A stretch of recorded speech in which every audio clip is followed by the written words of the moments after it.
Litter is trash that's not disposed of properly, and it can harm our health and the environment.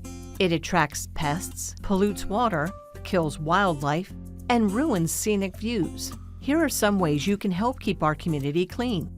Manage your garbage and trash properly. Always put your garbage and trash in the designated bin, and ensure your recycling is sorted correctly. Protect waterways. Never put garbage, including motor oil and dog waste, in storm drains. They lead directly to our streams and lakes. Join cleanups. Participate or even organize a local neighborhood cleanup to make a direct impact on your community. Adopt a highway. Join local programs to keep highways and roads free of litter.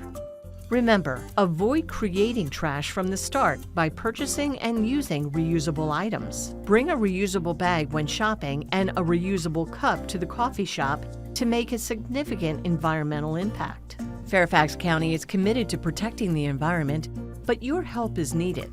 County staff maintains the stormwater facilities and cleans up trash, but you can make a big difference by keeping your property and public areas clean too. Get involved and visit our website to help make a difference in keeping Fairfax clean.